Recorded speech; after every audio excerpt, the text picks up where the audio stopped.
Just chase. What's up, y'all? Y'all come on in. Come on in. Yeah.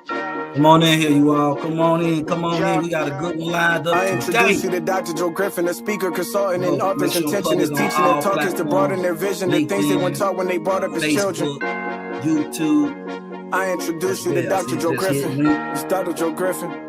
Yeah, we going in today, you all. We got a I good one introduce you to lined up Dr. for Joe you Griffin, a today. speaker, consultant, and Lead us author's through a intention is lens of teaching and talk is to broaden their vision, the things they weren't taught when they brought up as children. Reach for the top, regardless of situations, predicaments, or your conditions. He's making history, all of the districts, increasing retention from teachers, 50 to 80%. They ain't all that you hear me. He is the mentor. He paved the way with his dip methodology, really. Dream, be persistent, face fears, see change, go out and go get it. This what you learning with Dr. Joe Griffin. With Dr. Joe Griffin, yeah. He says recognize trauma, push past the pain. If you got a problem, go look at his frame. Work your perspective and look at it change. Find a goal, set it, and critical thing. Manage time, self-awareness. These are the few of the things he's trying to get you to do every day. Do every day.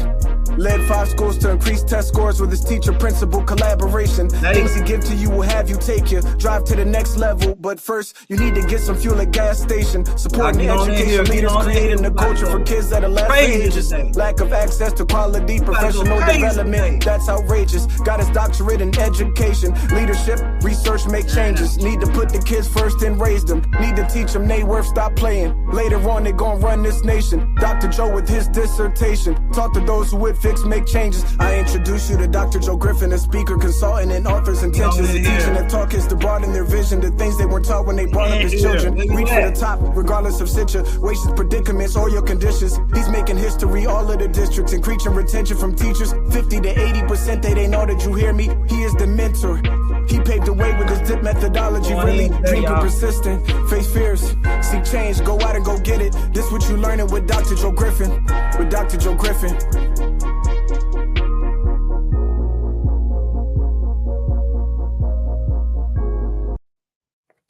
Great day, great day, great day, leaders. Welcome to the Empowerment Zone.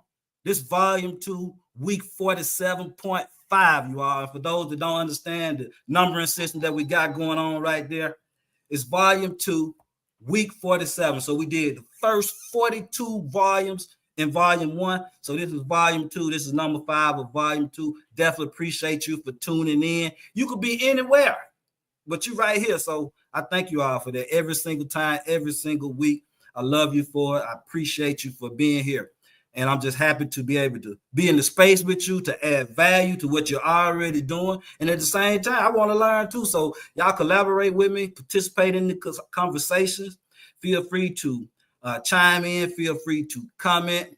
Definitely feel free to like and to share it out as well, because I know we got some educators. We've got leaders who need this information, who need this revival, who need this rejuvenation, because we're going to do what we need to do every single week, you all, and that's what it's all about.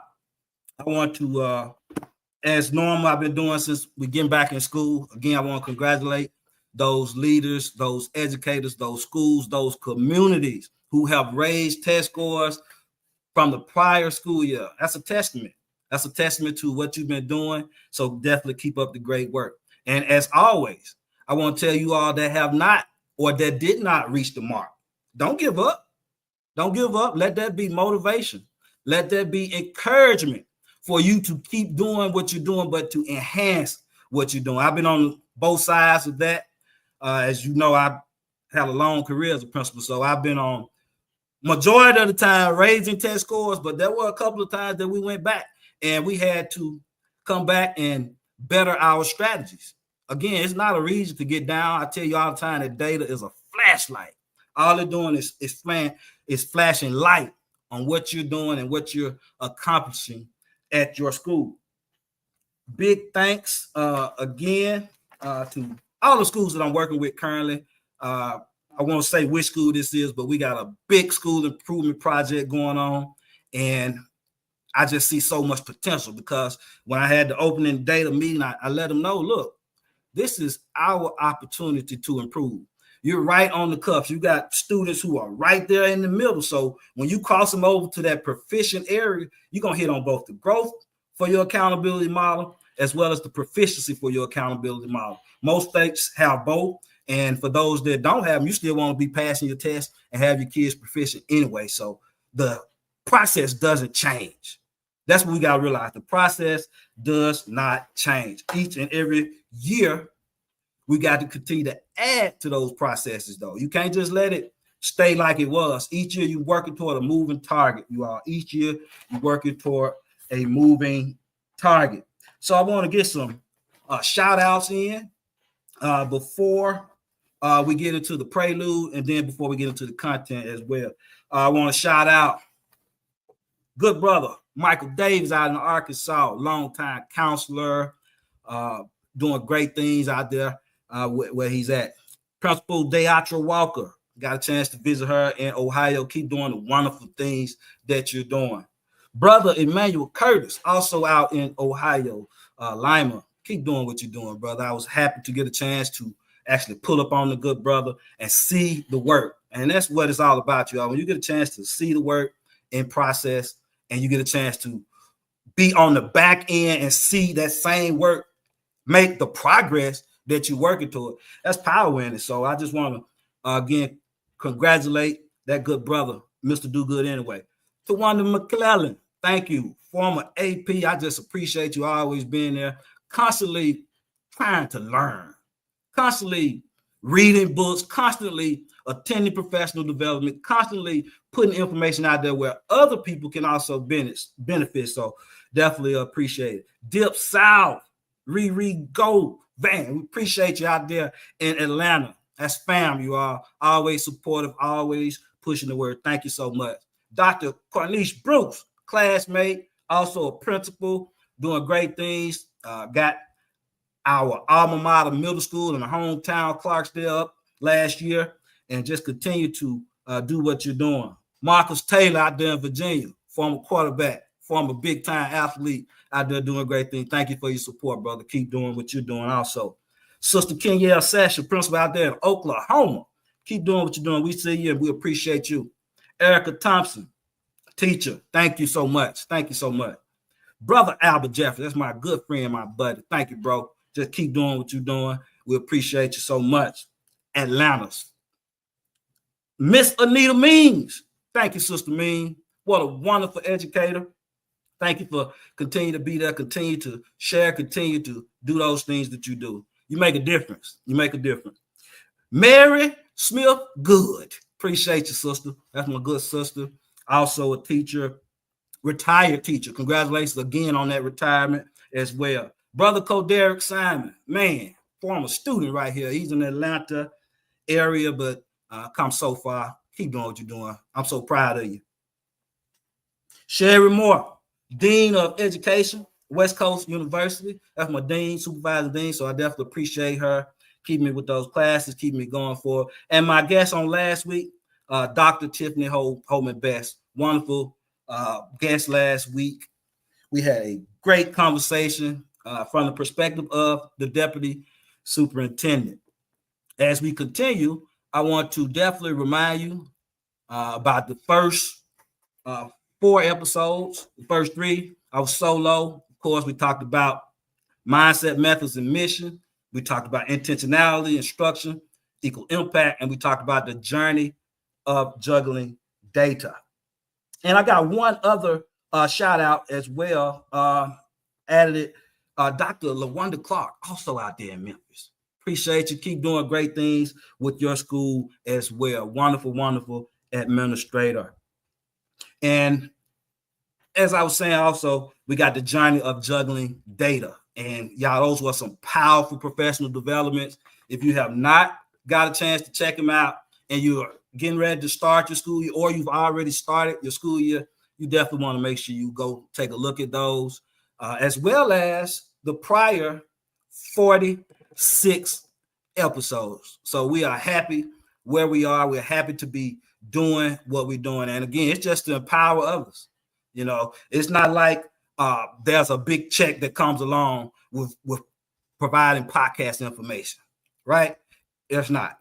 There's not. But there's a need for the information. And I decided I've got to be one of those people, because if I'm not sharing the information that the Lord has blessed me to obtain, what am I doing? And you should ask yourself that question too. If we're not sharing our information, we're just hoarding it all to ourselves, keeping it inside, never sharing out, what are we really accomplishing? So again, make sure you sign in. Let me know where you're streaming in from. So very important. And I believe I forgot one more shout out. Actually, it's about 3 more. I missed the whole little line. Brother Alonzo Cameron. Thank you. Out there leading alternative school. Keep up the great work.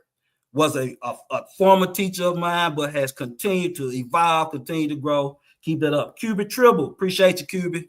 Former student, but always supportive. Thank you. Thank you so much. Denise Boyd out there in Florida.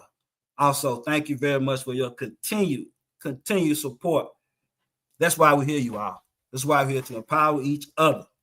And as we get ready to get into some of the information, I want to begin with the prelude.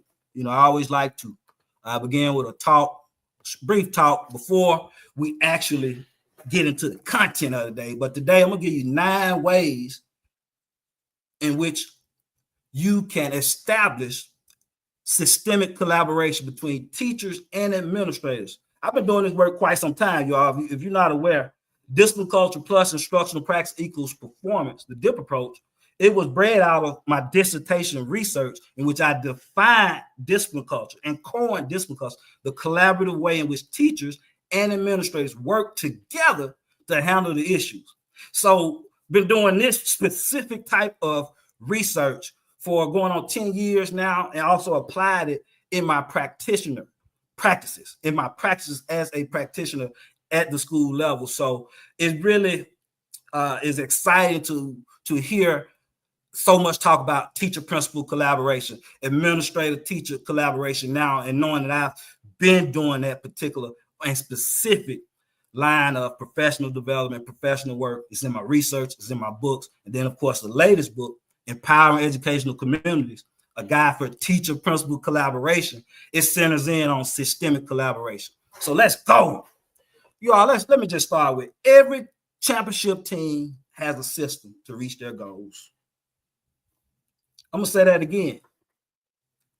Every championship team has a system that helps them reach their goals. The Chicago Bulls, remember, they had the triangle. The Warriors, they had the 5 and out, the small ball lineup. Your Kansas City Chiefs, they use a pro-style offense. But it's all predicated on their system to reach their goals, right? The goals don't help the system. The system helps you reach the goals. So we got to make that distinction from the very, very beginning. It's all about your system. And if you've been watching, if you've been paying attention, and if this is your first time, make sure you go back. But those who have been with me, you've been watching, you've been paying attention, you know that we talk specifically about systems. And of course, the system that we use here at Joe Griffin Global, we talk about instructional leadership, cultural leadership, and organizational leadership through a lens of connection, empowerment, and collaboration. That's the 3x3 Sense leadership framework that fits within the DIP approach and within any system that you're using. So every championship team has a system. And when you think about that, you have to then further your thinking and break that down. You say, wait a minute now. What are you saying, Dr. Joe? It's those small adjustments that help you get the big gains. It's those small, trivial adjustments within the work that helps you make those big gains, that help you jump 20 points in one area in 1 year, that help you be able to move a school from a D to a B in 1 year and keep it for 4 years thereafter. Those things have to come with a system. It doesn't just happen. You don't just have the success. You don't just because you show up, that's not enough. You got to show up with the plan in mind. You got to show up intentional about what you're doing and ensure that you're running your program with fidelity to the practices. So you've got to ensure that you make small adjustments all along the way, because those small adjustments are going to lead to big gains. You're doing great things. You got systems in place, but you got to make those small 1% adjustments each day. That's how you remain present in the work. I can't make an adjustment now and not revisit it until the end of the school year and expect to get the results. So I've got to make that adjustment and then manage it every single day and try to get better. 1% every day. 1% each and every day. And through that, you'll realize that your habits put you on the path. What I'm doing each day, that's what's going to put us on the path to have this championship level success that helps us be able to move our school to the next level, helps us be able to move up in the accountability model, or move our school rating from a D to a C, or from a C to a B, or a B to an A, because it's all about that upward trajectory. So again, habits, your daily habits, what you put in every single day allows you the opportunity to have that success. Next, time multiplies what you feed it. Wow. What does that have to do with a championship level academic program? What does that have to do with a championship level team? Time multiplies what you feed it.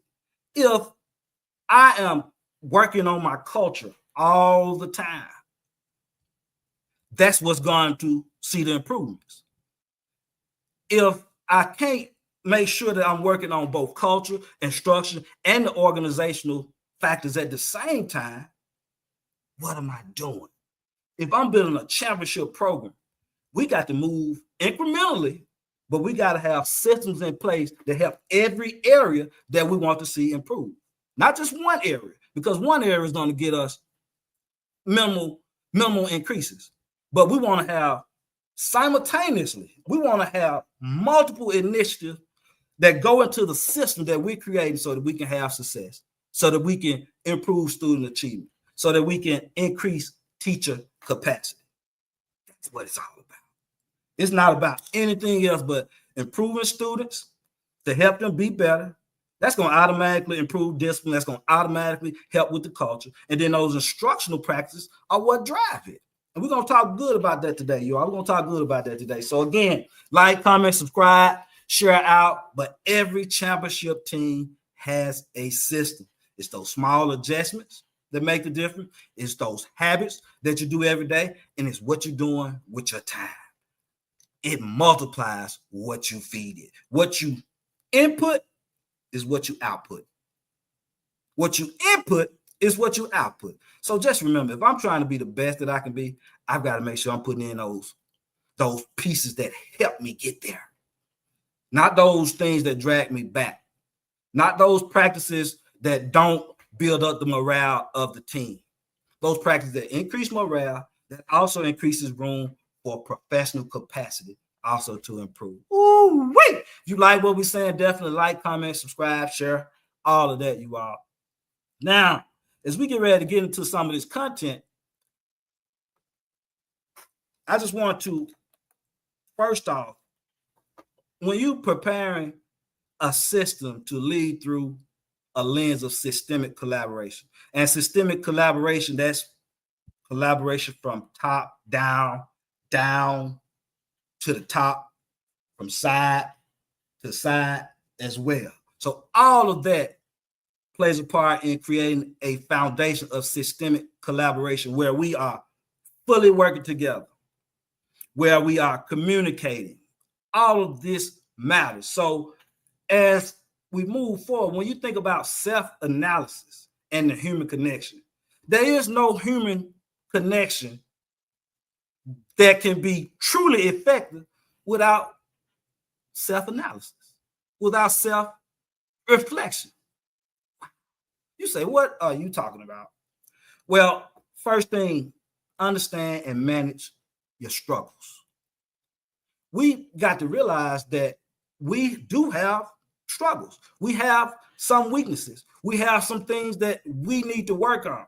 And when we're better able to understand those things, we are now better able to connect with others because we realize that our strengths, our weaknesses could be their strengths or their weaknesses, and we can balance each other out. So you have to understand, not only just understand your struggles, now I got to manage it. That takes it to a different level. I know my weaknesses, but if I'm not doing what I need to do to manage, number one, improving in that area, but also number two, in getting someone to help me in that area. I ask for help when I need it. That's one of our affirmations within the educational, empowering educational communities framework. I ask for help when I need it. So in understanding your own self, your own strengths, your own struggles, that allows you to better communicate and better understand others' strengths. Also, it also builds resilience. It allows me to keep going. It helps me to be more empathetic when I understand my struggles, because if I got struggles and I know what they are, that helps me be able to better understand that others have struggles as well. If I understand better that you have struggles, now I can help you better. Now I can support you better. I can assist you better. That's what it's all about, y'all. So you want to make sure that you lead those conversations, you're working, and that you aren't allowing yourself to be limited.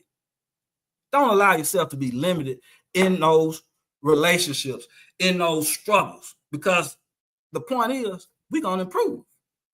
We're going to improve, and there's no end to your improvement. We're going to constantly be improving to the end of time. And when you realize it, you can't help but keep getting better. You don't get down because you realize that, wow, this is not the end. This is really part of the beginning. And now I can keep going. So you want to connect next, you want to connect beyond the surface. You know, I talk about surface level collaboration all the time, and we've got to get to a point where we're getting past the surface level. How you do that? Make sure you're valuing everyone.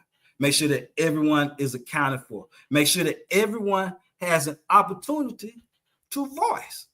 Provide opportunities for people to speak. And I've given you a number of strategies over the course of the professional developments that we provided in order to allow them to speak, such as reflection circles, one-on-ones, data talks, things of that nature, right? But again, as you think about that, provide those opportunities for people within the organization to speak, because unexpressed emotions tend to come out during times of fatigue, stress, anger. You don't want those unexpressed emotions to come out at that time. You want to be able to have it where people are free to express, free to voice themselves, because this is the thing. Some people aren't going to voice themselves anyway. So me giving you the opportunity to do that, that at least shows that I want the information. Now, as time goes by, you're liable to become more apt to share with me, for the simple fact that I have made it a part of the culture that we are allowed to express ourselves. You got to be secure in your leadership roles. And teachers, you have to be secure in your teacher roles to be able to express that information back and forth to the administrator. That's a part of teacher-principal collaboration, which in turn leads to systemic collaboration. That's right. That's right. Next thing under self-analysis and the human connection. Know your team preferences. Know what your team likes and don't like. And you're talking about individually as well as collectively.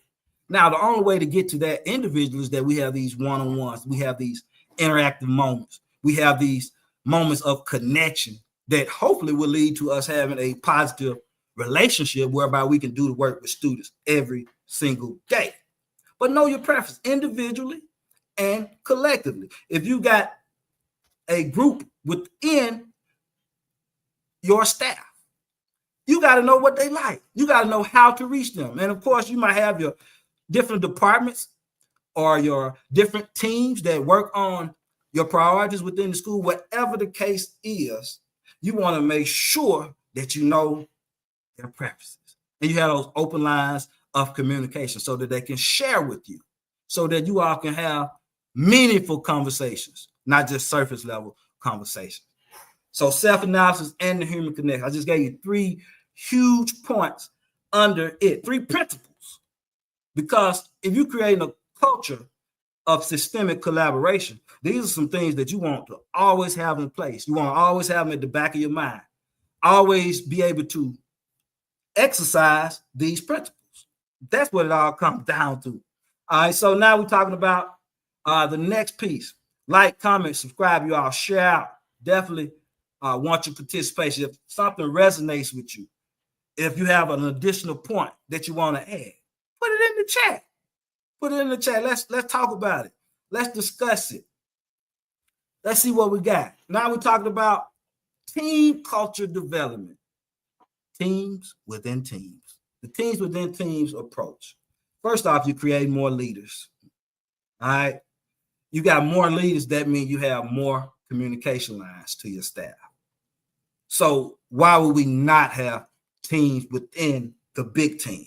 Because if we're trying to be our best, if we're trying to constantly improve the collaborative nature of our organization, we want to have a teams within teams approach. And not just your professional learning communities, not just in those, but we want to have a teams within teams approach. First thing you want to do with that is to create a positive discipline culture. Remember, we talked about discipline culture is the collaborative way, how teachers and administrators work together.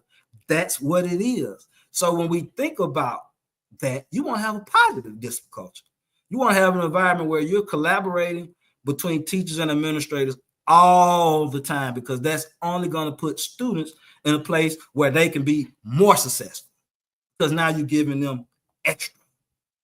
And that's what it's all about. Making sure that that environment is positive, making sure there's a line where people can flourish, where people can succeed. And we're talking about both teachers and adults.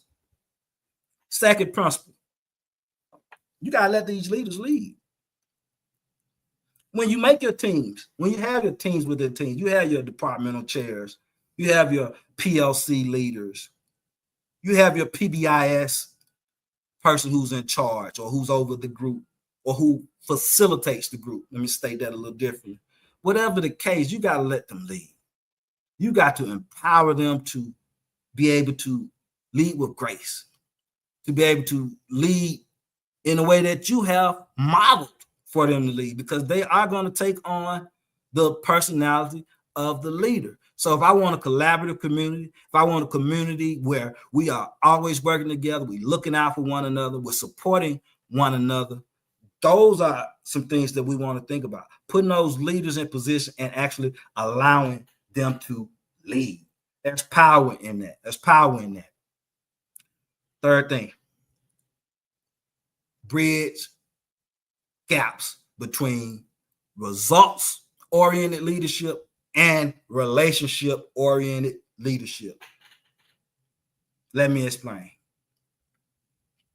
If you are too heavy on the results orientation and you're a little bit lighter on the relationships, that's going to create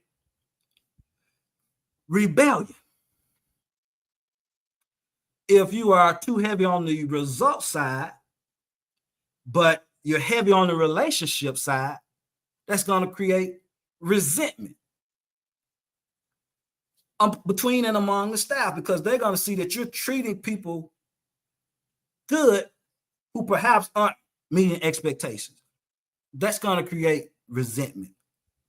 It's going to create rebellion when you're more results oriented and you don't worry about the relationships and it does not matter to you. That's going to create some rebellion, because now they're going to prove to you that, hey, you need me.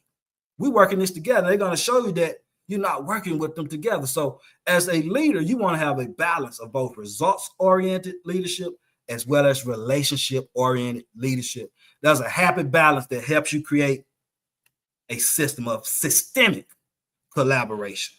What? That's right. That's right. So again, self-analysis and the human connection, You got that team culture development piece. I just gave you 3 different principles under it. And then you want to think about your instructional alignment. Your instructional alignment, your uniformity principles that we've spoken about on prior episodes, your signature strategies that we've also spoken about on prior professional development. All of that has to be aligned with your culture, your professional developments, your PLCs, your feedback loops. All of this matters. All of this is part of your instructional alignment.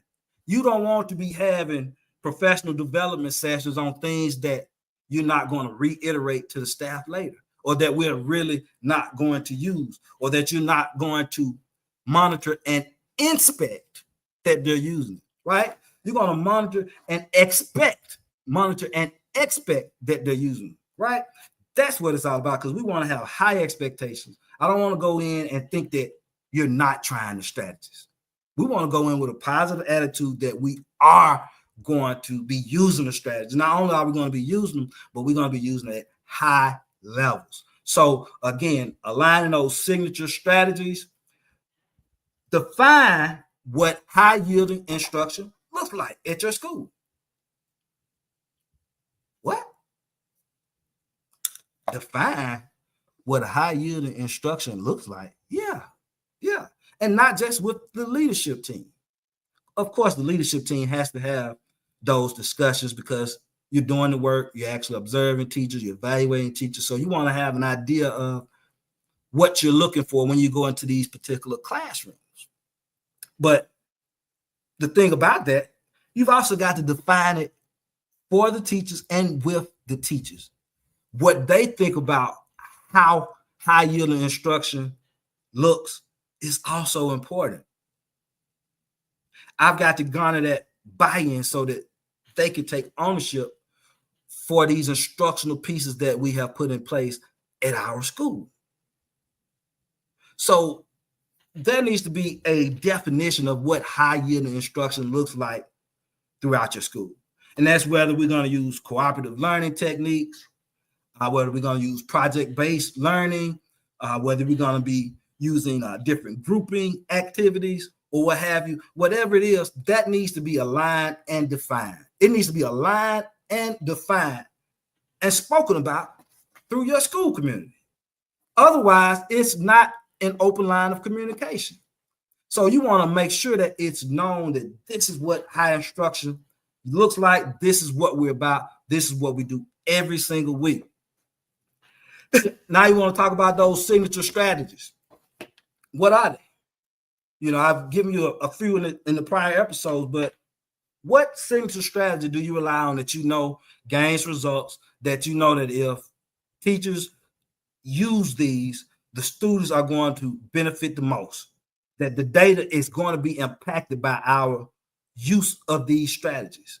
You know, I have a number of them that I use. I'm not going to call them every single week, but if you've been paying attention, you've been listening, you know which strategies I tend to love and tend to fall back on the most. And I'm sure you have some as well. And the next thing that you want to do, in addition to the uniformity practices or principles within your school, in addition to the signature strategies, you also want to make sure that instruction is a system in itself at your school. Wow. What do you mean? How is instruction a system in itself? How does it feed the academic program? Well, first off, if you don't apply the 8 prior principles that we just discussed in creating a systemic collaboration, in creating a culture of systemic collaboration, you'll soon realize that these principles have to be a part of your identity as the leader, a part of the identity of the organization.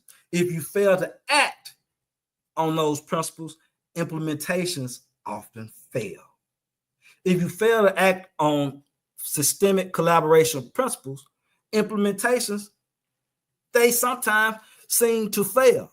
So again, you want to make sure that as leaders, as educators, you're constantly working toward creating a culture of systemic collaboration where we're collaborating on all levels intentionally by design. We've planned out these collaboration times, these techniques. We discuss them and we work toward them each and every week. There's power in creating this type of community. When we create these type of communities, you can't help but see your data increase.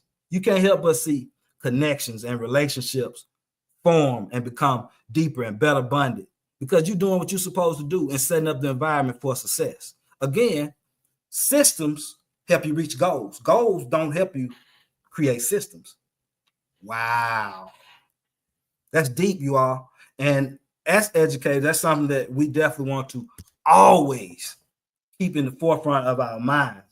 I want to give some action steps today. I want to give some action steps. For my leaders, you want to make sure that you have your teams within teams approach in place. And with that, you want to also be able to give feedback, both individually and collectively, to those teams. Now you're able to kind of bridge the gap between those results, those relationships, and the end result. That's powerful. That's powerful, you all. So again, make sure you have those feedback loops together and your professional development is aligned with the culture that you expect to create. Teachers, we need you to voice your needs. We need you to voice your needs and to share out wins. When you're talking about creating a culture of collaboration, and my leaders, don't be afraid to ask your teachers to share their wins with the staff. When you reach that light bulb moment, share. Ask them to share. Teachers, when you reach that moment, don't be afraid to share with your colleagues because this is only going to make the environment better. It's only going to make it more primed for success when we have everyone working together and we're on the same page. So voice those needs. Again, unexpressed emotions come out the wrong way. They come out during moments of fatigue, during moments of depression, during moments of fear, anger. All of those things happen when you don't have an opportunity to express emotion. So you want an open environment that you create. Try, fail, learn, try differently. Try. Sometimes you fail, you learn from it, then you try differently. That's the power in building a championship level program. That's the power in knowing that your systems are working. That's the power in knowing that you're doing what you're supposed to do as a leader, as an educator. Every championship team has a system to help them reach their goal. I just outlined about 9 different principles that will help you create a culture of collaboration. If you didn't get them, make sure you go back. Listen to them again. I've spoken on some of them before and even given more detail along with even more action steps for your planning, for those things that you need to do to actually input the systems and make the systems work and be effective. Because I can have systems and then they're not working. But I want systems that are effective. That's why we always go back to the drawing board. That's why we always enhance what we've done or either take away from what we've done to make sure it improves. Because everything is a learning process. Everything is a learning process. Love what you do, you all. Love what you do. I'm just so excited today. I'm excited to be here with you all today. I'm going to play a quick endorsement, you all, and then we're going to go on to the next. I want to thank you, Dr. Griffin.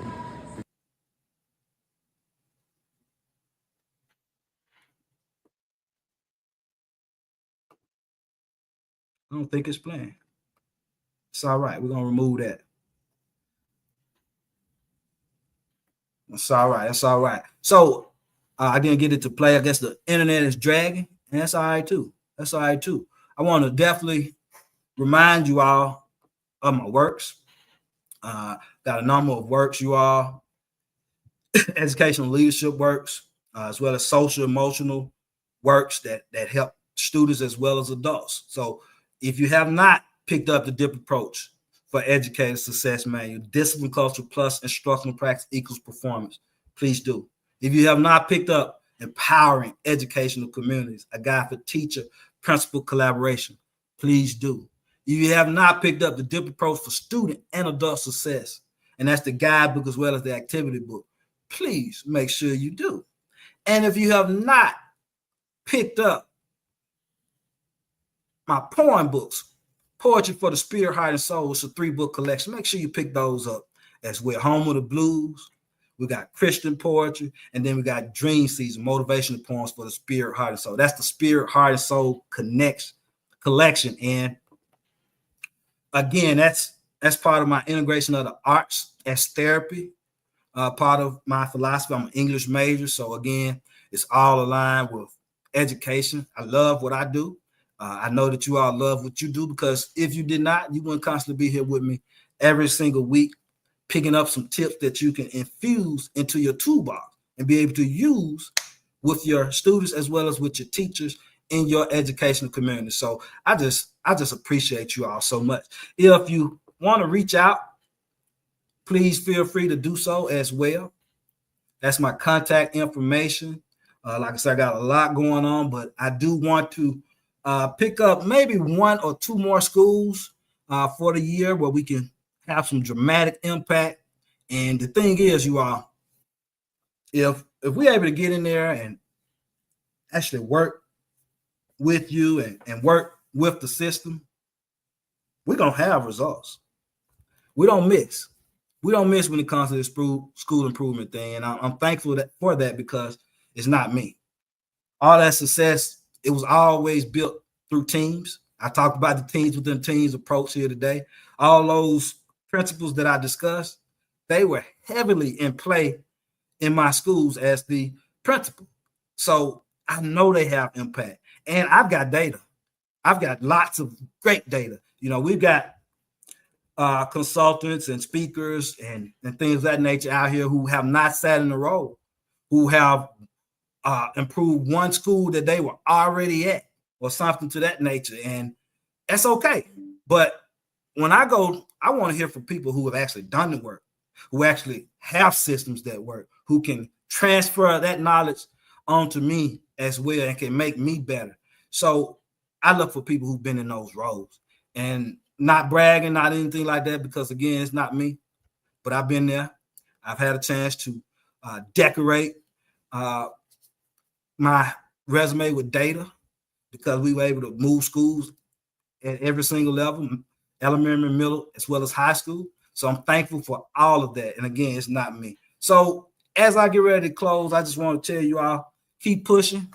It's not going to be easy. It's not supposed to be easy. Stay present in the work. Be resilient. Don't back down. Keep working towards your goals. Feel good about yourself. Believe in yourself. Dedicate yourself to the work.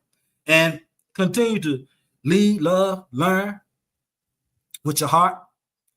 Continue to search for wisdom so that you can work and find your true purpose. And continue to be courageous so that you can drown out all fear and be who you need to be in all spaces. Otherwise, to all the best week. I see you next week. I have a great guest next week as well. So we'll be here, be there, or be square. Much love. See y'all next week.